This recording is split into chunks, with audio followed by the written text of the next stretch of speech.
My name's Mark. I'm 36, and what I'm about to share happened in one day. But I swear it shifted something in me permanently. I wasn't planning on anything dramatic. I was just going over to my parents' house for my mom's birthday. It was a Saturday, and they were doing one of those casual family lunches. Just the five of us.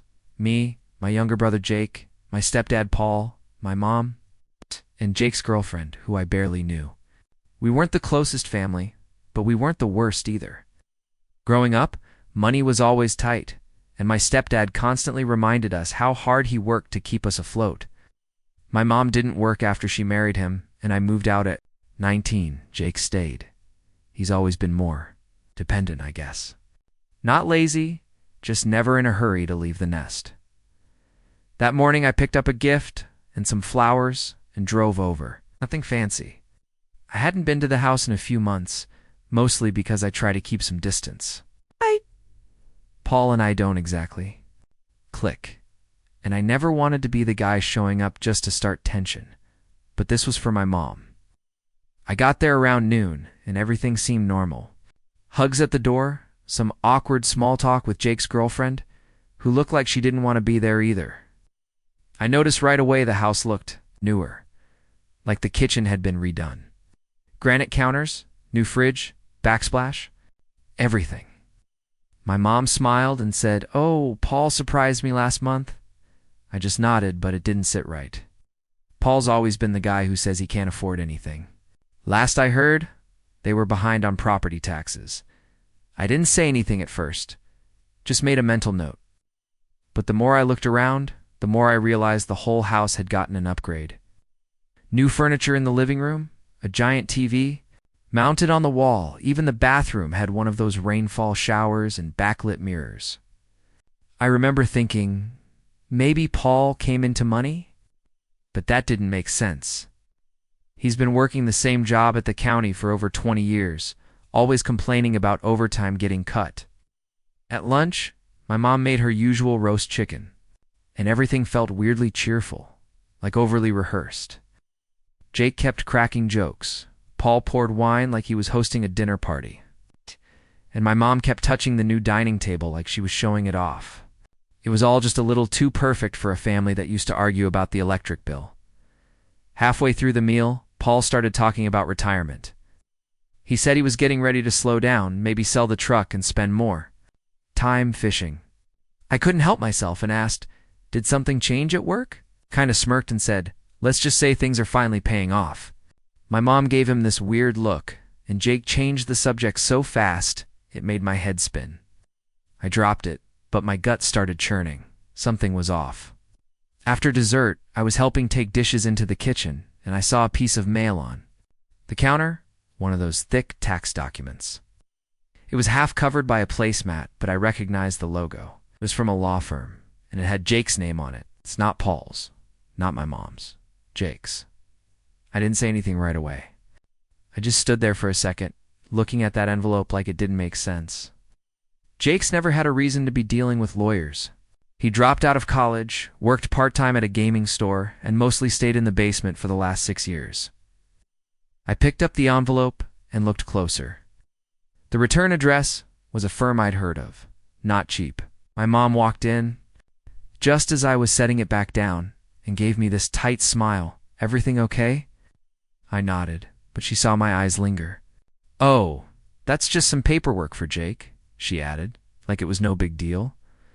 I asked, "What kind of paperwork?" And she said, "Nothing important. Just something about the will from your Aunt Lisa." I was in touch with Aunt Lisa's attorney. I handled part of her affairs after she passed. There was no mention of Jake getting anything. That's when my stomach dropped. I asked again, trying to stay calm, "What will?" My mom's smile froze, and she said, "You know, the one she updated before she got sick?" I told her that wasn't true, that I saw the version of the will she signed. She looked confused for a second, then nervous. "Maybe you didn't see the last one." That didn't make sense. Lisa was sharp. If she had changed anything, she would have told me. We were close. Closer than she ever was to Jake. I stepped back and asked if Jake had gotten money. My mom suddenly looked tired, like I had asked the one question she hoped wouldn't come. Up. It's complicated, she said, and that was all I needed to hear. I walked back to the dining room and looked straight at Jake, who was laughing with Paul like everything was fine. I sat down across from Jake and said, "So, you gonna tell me Aunt Lisa left you something?" His face dropped immediately. He didn't even try to fake it. Paul stopped mid-sip and looked over at my mom like he was waiting for her to jump in. She didn't. Jake just said I didn't think it mattered, which was insane. We were both listed in her will originally, each getting an even share of whatever was left. Not a ton, but enough to help. I asked how much he got, and no one answered. Just silence. Alos. So I said louder, "How much, Jake?" My mom tried to cut in with "Mark, please," but I wasn't letting it go. Finally muttered, "Almost 200,000. My whole body went cold. That was more than I expected. Way more. And it explained everything: the house upgrades, the sudden confidence, the new attitude. I couldn't believe what I was hearing. Aunt Lisa never had that kind of money just sitting around. I asked if she really left it just to him. Paul jumped. And then saying something like, "She probably trusted him more with it," I said, "than me, the one who actually handled her estate, who helped clean out her place, who talked to her every week until the end." Jake looked away. My mom finally spoke up and said she changed it the month before she passed. "We didn't want to upset you." I asked who he was. She didn't answer. That's when I realized they all knew. My entire family sat on this information, let me believe nothing had changed, and let Jake collect 200 grand while I paid out of pocket to help with her funeral. I remember staring at the table and thinking, I'm not part of this family anymore. The worst part wasn't even the money. It was the lying, the fact that they all looked me in the eye for months and said nothing. I was the one who drove 6 hours to clean out Aunt Lisa's apartment. I was the one who met with the hospice nurse and packed up her clothes while Jake stayed home playing video games. I remember taking her cat to the shelter myself because no one else would do it. The whole time, Jake already knew he was getting everything. He let me split the cost of the cremation, never once offering to help. That's when I got up. I didn't say anything dramatic, didn't flip the table. I just stood up, looked at each of them, and said, "I don't know what's worse, the lie, or the fact that you all seem so comfortable with it." Paul had the nerve to say, "Don't be ungrateful, Mark." I laughed, actually laughed. Ungrateful for what? I asked. For being lied to? For being left out of something I was part of? He shrugged like it was just a disagreement, not a full-blown betrayal. Jake said nothing. He just sat there, looking down, like a kid who got caught cheating on a test. My mom looked like she wanted to cry, but she didn't. I grabbed my jacket, walked to the door, and said I hope it was worth it. Then I left. It was 3 months ago, and not one of them has called me since. I drove around for hours that day, didn't even go home right away. I parked in a grocery store lot, just sitting in silence with the engine running, trying to process how fast everything had shifted. You think you know your family? Think there's some baseline level of honesty that people won't cross? But then you find out they've been smiling in your face while cutting you out behind your back, and it makes you question everything. I kept thinking about that damn envelope on the counter. How if I hadn't seen it, they probably would have never told me. And I would have just kept showing up, bringing flowers and cake, smiling through birthdays like nothing was wrong. When I finally got home, I didn't answer any texts. Emily, my cousin, on my dad's side, had sent me something earlier that day asking how the lunch went. I didn't reply. Yet not yet. I took a shower, made a sandwich, and sat on the couch staring at the TV without turning it on. I wasn't even mad in that moment. I felt hollow, like I'd just watched a version of my life get deleted in real time. All the things I thought were true, that we were a struggling family who stuck together, that sacrifices were shared.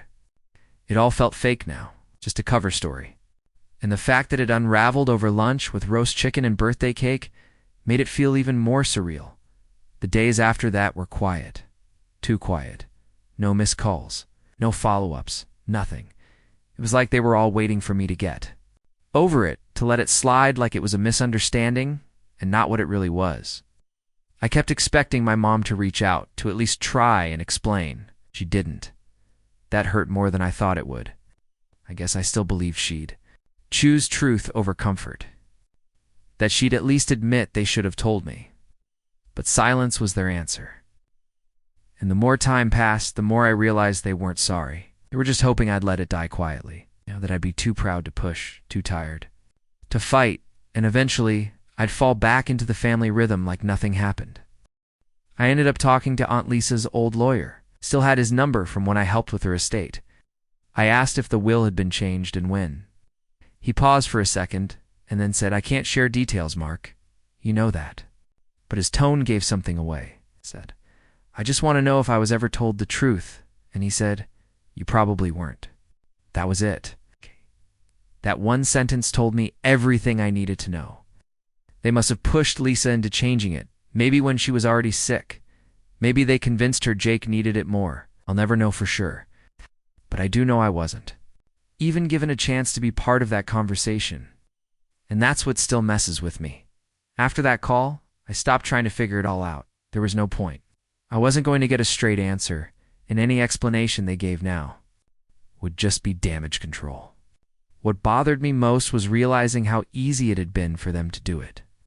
To lie, to keep it going, to sit across from me at the table and act like we were just a regular family. I kept replaying little moments in my head. Jake joking about not affording gas, Paul offering to split the check when we went out last Christmas.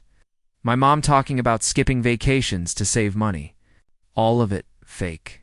All of it said while they knew there was a 6-figure deposit sitting in Jake's account. They didn't just lie by omission. They let me worry about things they had already solved for themselves. I talked to a friend about it, not someone super close, but someone I trust. He said, "Sounds like they didn't think you'd fight back." It stuck with me. He was probably right. I've always been the one to keep the peace, to avoid conflict, to just walk away. I counted on that. And this time, I guess I proved them right. I didn't confront them again. I didn't send a long email or demand answers. I just stopped showing up. I stopped replying to group texts. I didn't call on Christmas. Didn't even open the card my mom sent in January. Still in a drawer, sealed. I thought about burning it once, but honestly, I just don't care enough anymore. That's maybe the saddest part. I started spending weekends alone on purpose. I used to feel guilty if I didn't check in on my mom or show up to birthdays or random Sunday dinners.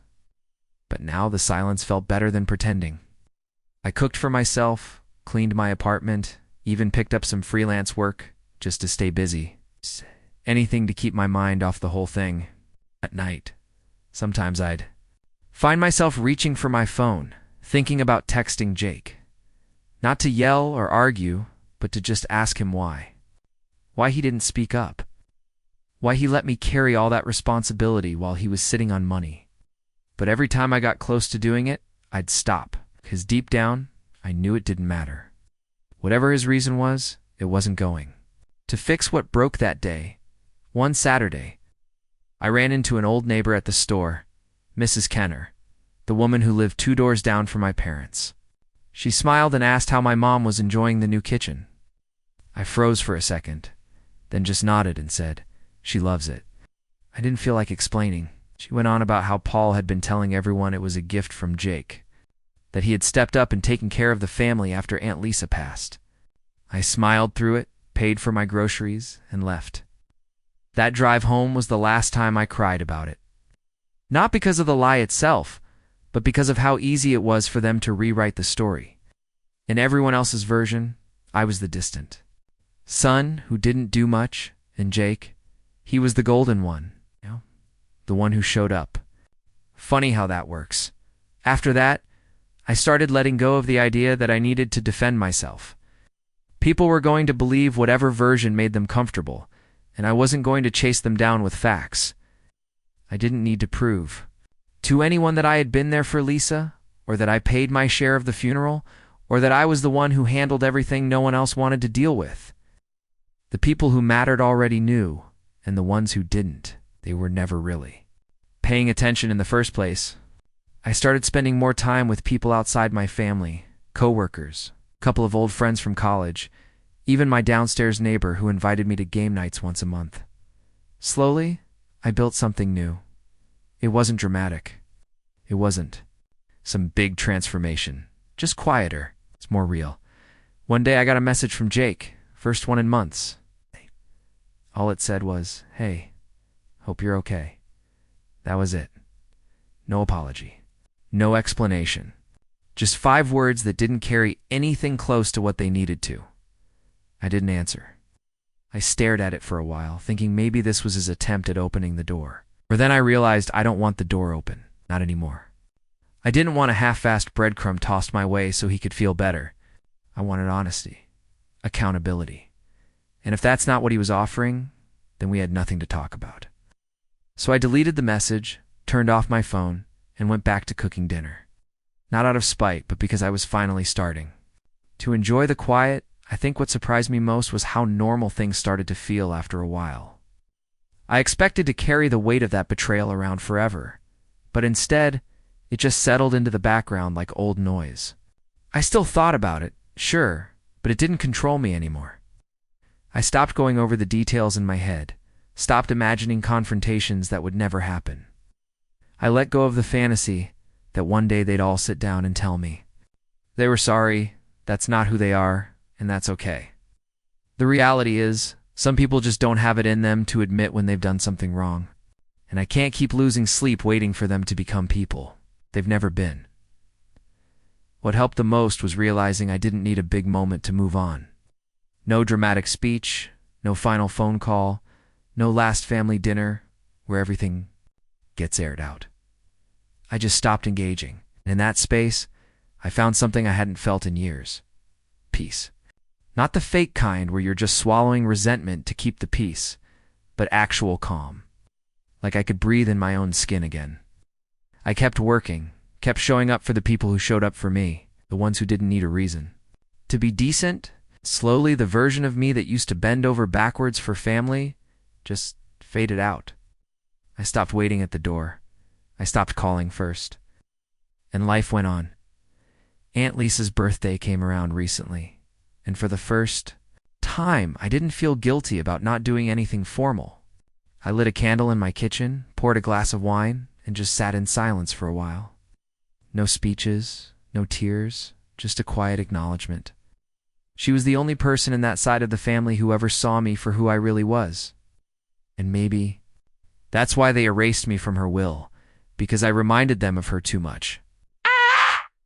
Or maybe they just thought I wouldn't push back. Either way, I know what she meant to me. And I know she wouldn't have wanted things to end the way they did. That's enough for me now. I don't need a check to validate that. Every now and then, I hear little updates through people who still talk to them. Jake bought a car. My mom posted a picture from a cruise. Paul's been bragging about remodeling the backyard. Good for them. I don't wish them harm. I really don't. I just don't care anymore. And that indifference is probably the most powerful thing I've gained through all of this. It used to eat me up, thinking they were moving on like nothing happened.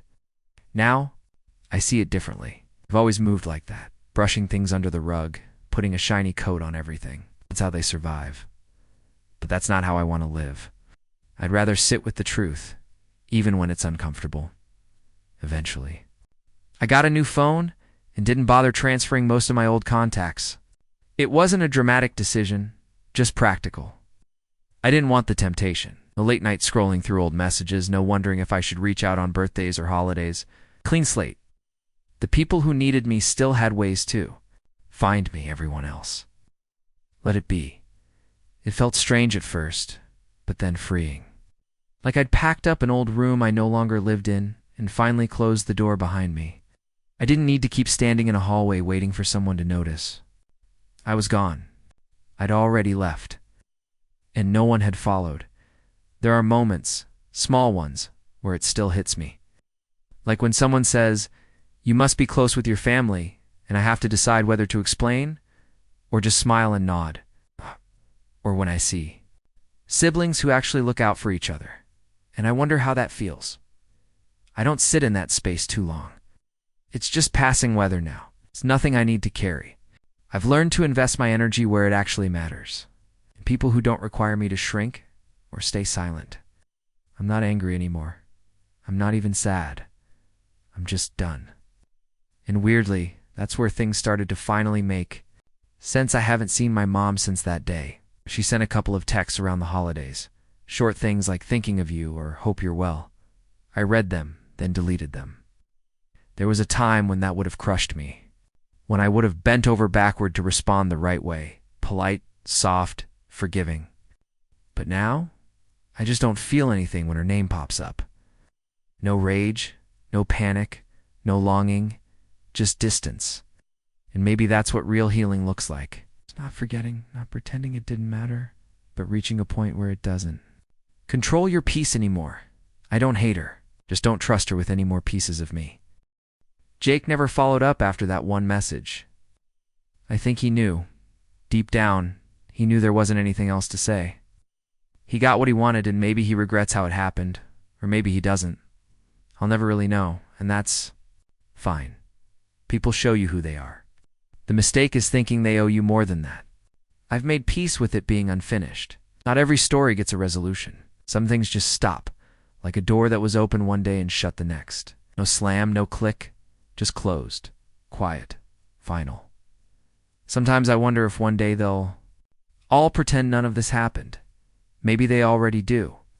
Maybe in their version of things, I'm the one who walked away without explanation, who held a grudge over money, who couldn't handle being left out. Let them think that. I've stopped needing my name to be cleared in stories I don't believe in anymore.